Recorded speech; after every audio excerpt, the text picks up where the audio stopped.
Curious Traveler is made possible by the following.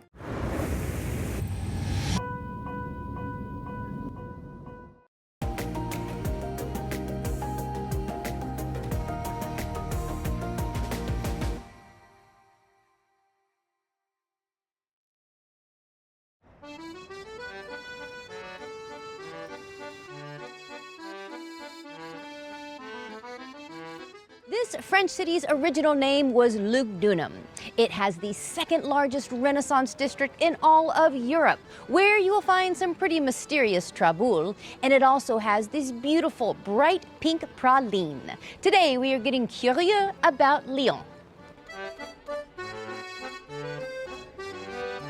Lyon is the third largest city in France after Paris and Marseille, and it lies in the southeast of France, across in between two rivers, the Rhône and the Saône. Lyon began under a different name, Lugdunum, in 43 BC as a Roman colony, and became an important city of Gaul. In the 11th century, Lyon becomes part of the Holy Roman Empire, and in the 14th, part of the Kingdom of France. And Lyon is known for many famous, curious, and wonderful residents. The Lumiere brothers, pioneers of film, had their studio here. The author of The Little Prince, Antoine de Saint-Exupéry, was from Lyon. And the Guignol marionette puppet was created here by a local silk worker. And that silk, as we shall soon see, became very interwoven into Lyon's history. Although it is unknown whether these little silkworms spoke with a French accent. During World War II, Lyon plays an important role in the French resistance. And Lyon is widely considered to be the capital of French gastronomy. Take that, Paris.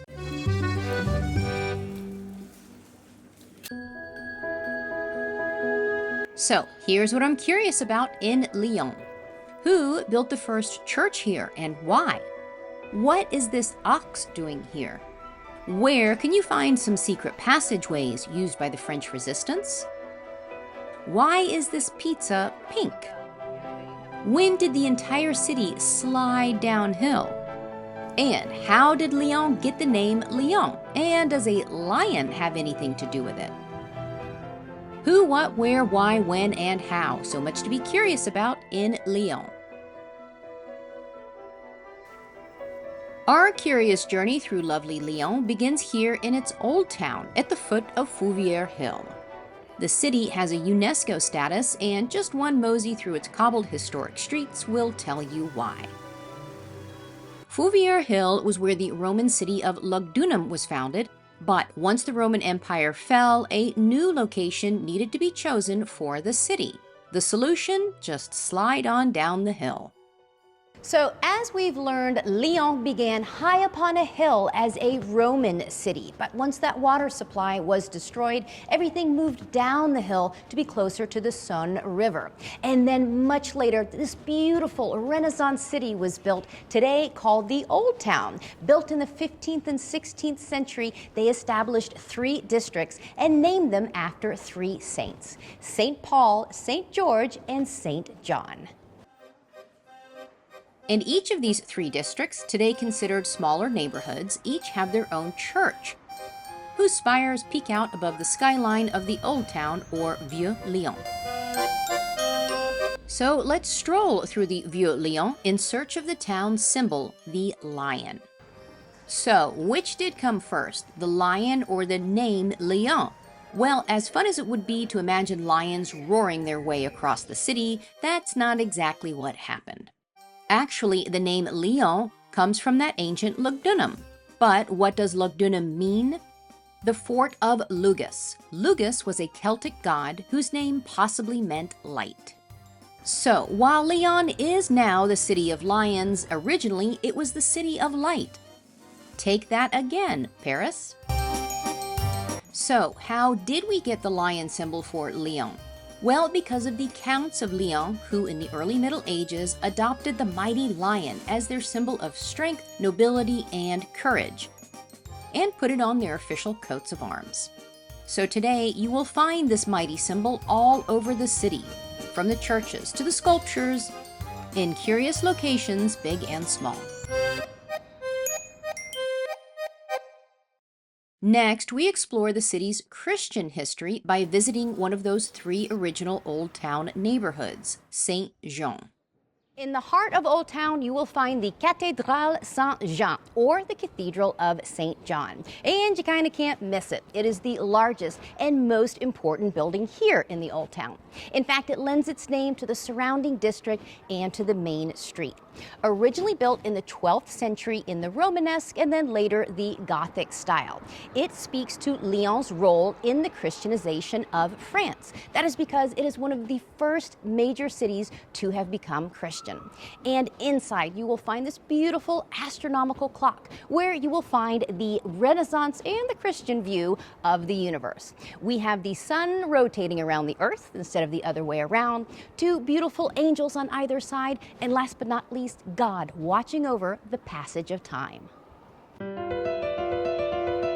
Saint Jean Cathedral is part of what gives Lyon its UNESCO status. It took more than 3 centuries to build, from the year 1175 until 1480. And its giant oak doors welcome thousands of visitors each year.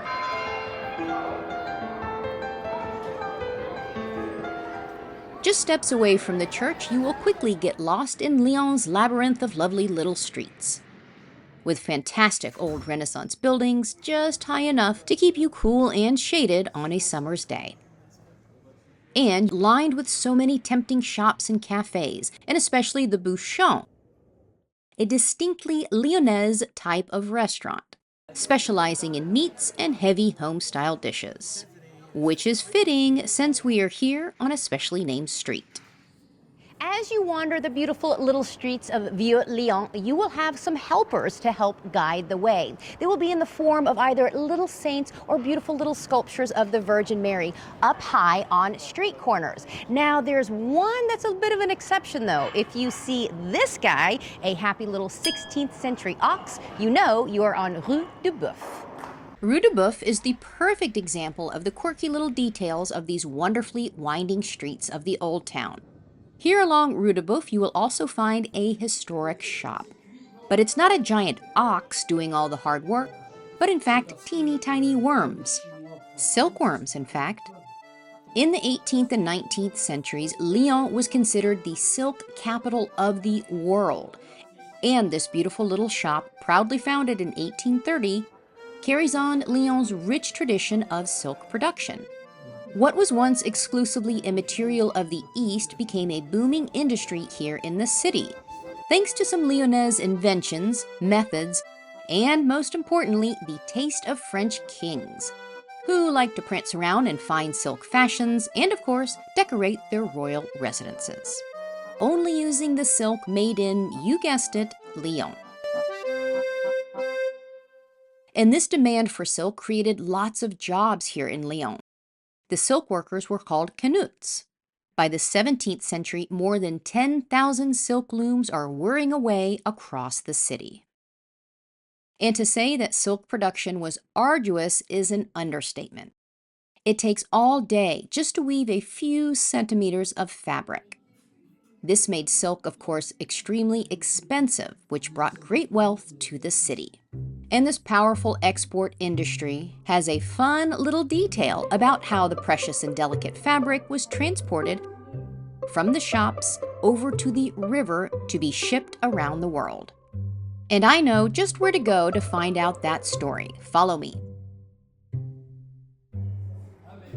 Here, still along Rue du Boeuf, there are entryways into secret passageways. To help me find those secret paths is Eleanor Delaine, a Lyonnaise local who loves sharing the secrets of her city's famed traboules.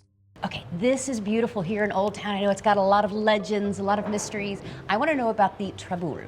Of course. Let's go and visit one. Oh, we have one right here. Oh, just this is over there. exciting. Just push the door. All right. And this unassuming little doorway happens to lead into centuries of history. All right, so take me through the history of the traboule. I know it was built in the Renaissance. Now, were these alleys planned as part of the building complex? Yes, they were used as first as a shortcut, because here in the old city, it's a small area, a small district between the hill and the river. Okay. With a lack of space. Yeah. So they used it as perpendicular streets to go easily from one street to another. Understood, understood. There are around 400 of these traboules, or covered passageways, throughout the city. A labyrinth of somewhat secret shortcuts, a network of alleys, paths, and walkways that have helped people get from one city block to another city block in a hurry, and more importantly, unseen. The traboules were first used by those Canute silk workers who needed a covered protection from the rain to get from the silk factory down to the river without getting their precious and delicate fabric wet. Those Canute silk workers later used these secret passageways during a workers' revolt in the 19th century. But it was a revolt of a different kind in the 20th century that really made the traboule go down in history. Okay, let's move into the second time period that's very important for the traboule, exactly. The French Resistance, the good guys. Exactly. How did they use these semi-secret passages to pass along messages? Well, yes, it was used to hide sometimes because the German who occupied Lyon, they didn't have the map of the traboule, you know, and it was also used to put secret messages in mailbox. So someone was entering one side, putting a little message, and leaving the other side, and another person was doing the opposite, collecting the message and leaving on the entrance. In fact, Lyon was a center for the French Resistance during World War II. That incredibly brave group of men, and famously many women, who risked their lives to protect France during the Nazi occupation. Can't you just picture the secret meetings going on here, and little hiding places here? So much important history in these walls. And then, in an instant, with the creaking of a door, you are pounced right back into the modern day, onto a different street. And just like that, we've gone from Rue de Boeuf to Rue Saint-Jean? Exactly. After a terrific time travel through a traboule.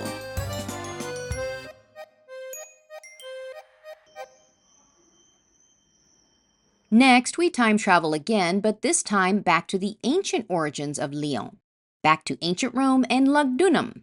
And for that, instead of twisting through secret passages, we trek up a hill, Fouvier Hill.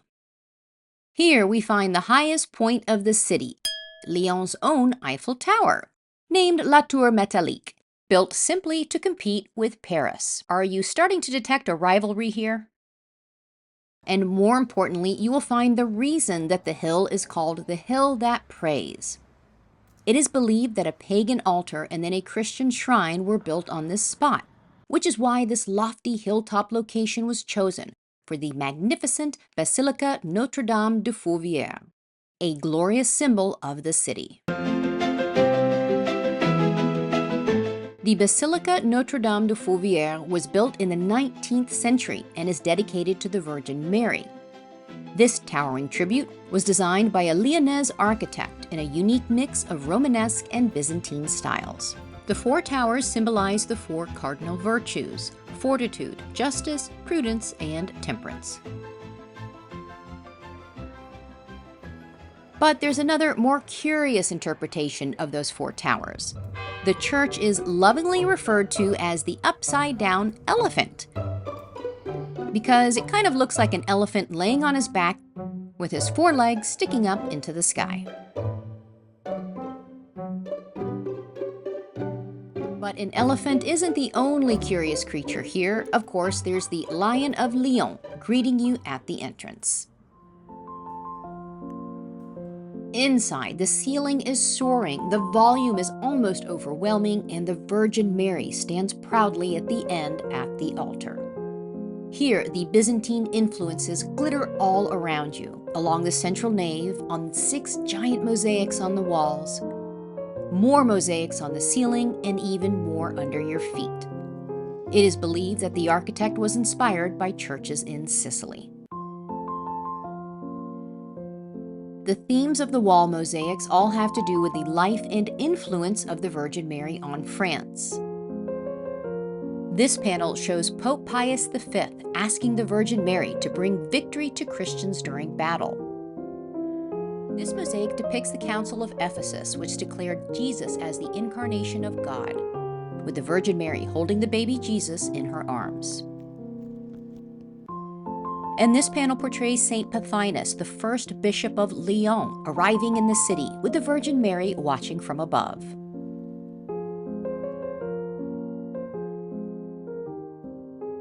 So much history, so much beauty, so much to take in here on the hill that prays.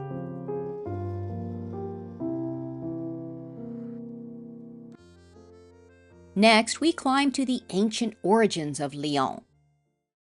Here we are joined by Mathilde Carpentier with Lyon Tourism. We are at a very important spot for Lyon. This is where Lyon began. I know the Romans came here, what's the magical number, 43 BC? Yes, the city was founded in 43 BC, and the Roman, they arrived here in this hill, and they just saw both rivers we have down there, and they saw that the hill could give them a good angle so that they could see other people who would come to fight, but it all started here, yeah. It all started here, which is fascinating. And once those Romans decided that this spot at the meeting of two rivers was a good strategic military post, they settled in and did their Roman thing, like building the model Roman city, complete with forum.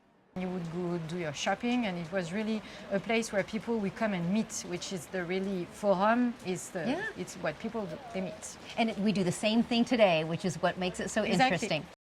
And that forum gives us the name Fouvier Hill, because Fouvier comes from the Latin Old Forum, and the site of that forum is where the mighty basilica stands today. And after all that shopping and gossiping at the forum, Romans loved some entertainment. There are two different theaters. At this one that's behind us here, what type of activities would have happened here? It was more like really a theater for comedy, for acting. And then the other one, well, it was used at the time for like Roman games. So I mean, probably people were gladiators, and people probably killed. And yeah, we know about those Roman type of games. It's really, it's hard for us to talk about, but it's reality and it's history. Is what was happening. At its peak in the 2nd century, Lugdunum was appointed the capital of Roman Gaul, the ancient province which at the time covered most of modern France, Belgium, and the southern Netherlands. But then, as time went on, as we've learned, the city moves downhill, closer to the rivers. And to build the new medieval city of Lyon, you'll never guess where they quarried their materials from. From these ancient Roman buildings. The stones were taken to other part of the city, so you have Roman pieces everywhere, but so the stone would travel all over the city to make another building, another cathedral, another basilica, depending on which god was the new god at that time. Which one was the time? We call that Renaissance recycling. They take the Roman stones. Exactly. By chance, the Cathedral of Saint Jean, did they use any Roman stones? Yeah, they do, Isn't that amazing? Yes. Isn't that amazing? It's the same stones, yeah. From the founding of the cathedral, you see that there are different colors, and actually some colors are from these stones here. That's incredible. So, the next time you wander the Renaissance streets of Lyon's Old Town, keep an eye out. You might just come across some quite ancient Roman buildings, now embedded into entirely new buildings, continuing the curious story of Lugdunum, Lyon.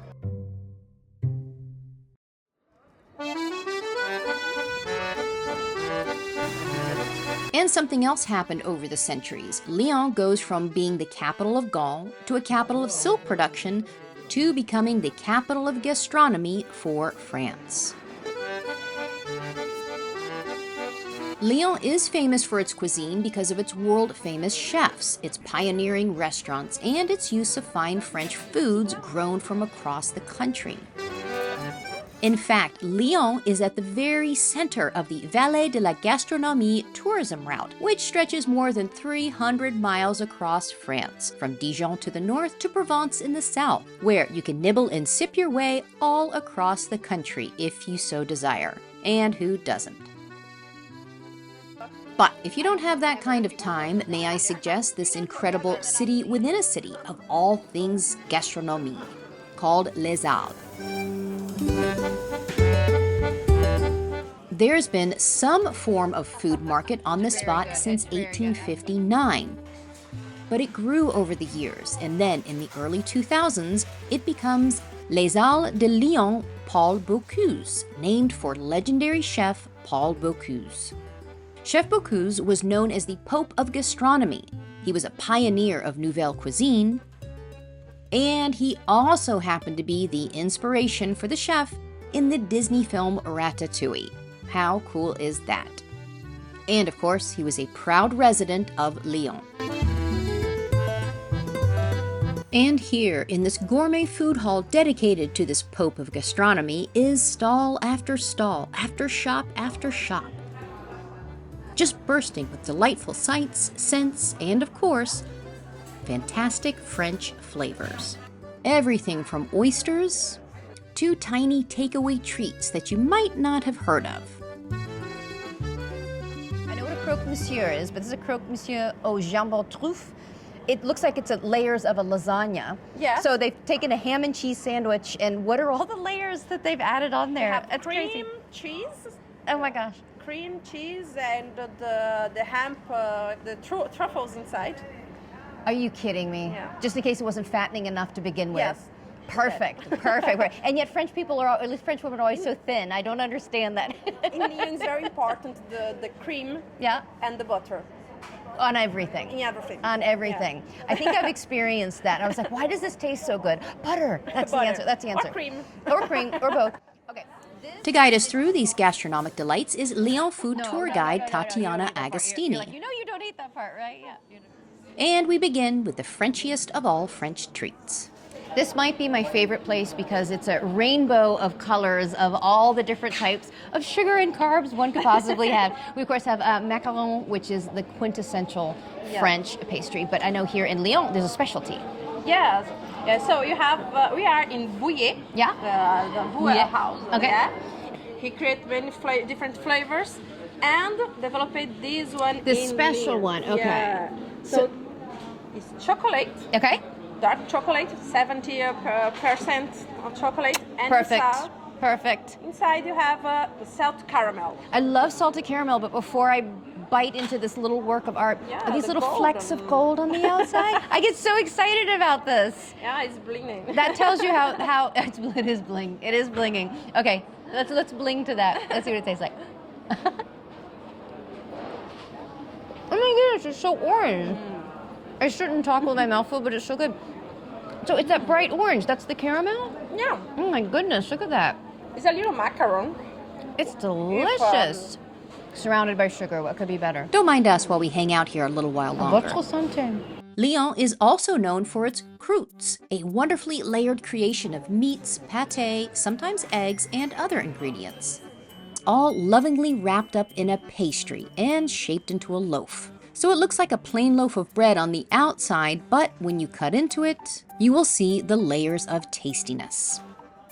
And it is also no surprise that Lyon is known for its specialty sausages and cheeses. All right, this is the best part of a food tour, the Yeah. tasting. What do we have here? So you have the different sausages I showed you before. Yeah.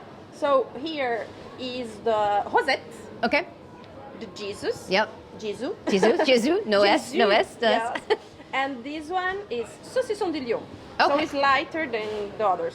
And that's the specialty. Well, Yes. they're all specialties, but All this is Lyon. And we also have a very special, very Lyonnaise type of cheese, only made here and created by Chef Bocuse.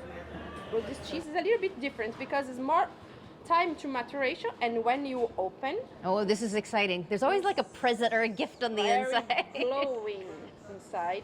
You see? Oh, yes. Oh, that's beautiful. So, bon appetit. Bon appetit. Almost too pretty to eat. Almost. Why does everything taste better in France? It just does. But must save room for dessert. Okay, our second dessert, but who's counting? Because we finally get to figure out the mystery of the pink pizza. So this bakery's beautiful, all these different types, but the thing they're really known for looks like a pizza, but is really not a pizza. This is Lyon's praline, or praline rouge, named so because of its bright pink color. It is traditionally made from almonds, a whole lot of sugar, and of course, a touch of rouge food coloring. Of course, there are many theories about who actually invented this jewel-toned treat. One story says that a Lyonnaise pastry chef was inspired by the rose gardens of his city. How lovely. What we do know is that this rose-colored treat comes in many forms. The tiniest is the pink praline wrapped around an almond. and perhaps its most traditional form, a deep dish tart. Then there is this pink frisbee version. What in the world are these beautiful little red discs of happiness? Because we are in a bakery, Yeah. not in a pastry. Yeah? So in France, I have the tradition when you're in a bakery, the tarts don't have the boards. In a pastry shop, they're always with the boards. Because it's in a bakery, we don't have a pie crust that's for a patisserie versus boulangerie. Yes, this is the difference. It's more rustic. Let's see what this tastes like. So we've got red, glowing goodness on the top, cooking on the other side. I'm having the best day ever, by the way. So what is this one called? This is sablé. Okay. Au praline. Okay. Sablé is a sandy pastry with sugar, praline sugar. So they take the little praline you see before, and they cook it and put Melt it down. Yeah. So this is just a thin layer on a thin cookie versus the tart where it's kind of more of a pie, is what we call it. It's more a pie and more sugar than this one. So this one's like good for on the go. Yeah. You have 12 a day and you don't feel bad about it. That's perfect. Thank you. Talk amongst yourselves, we may be here a while. Pizza I've ever had.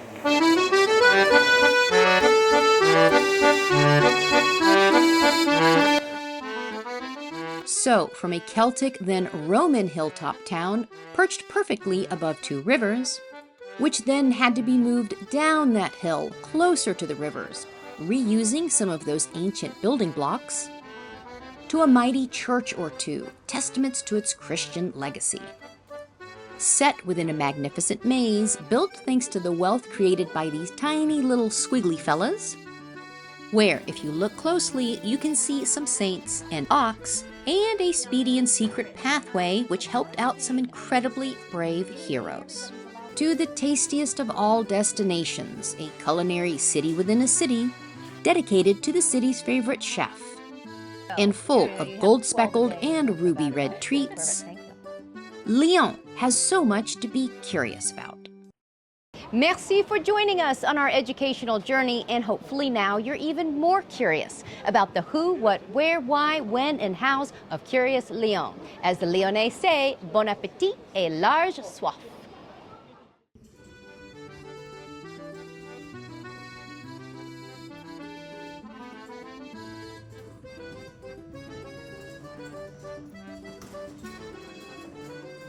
Curious Traveler is made possible by the following.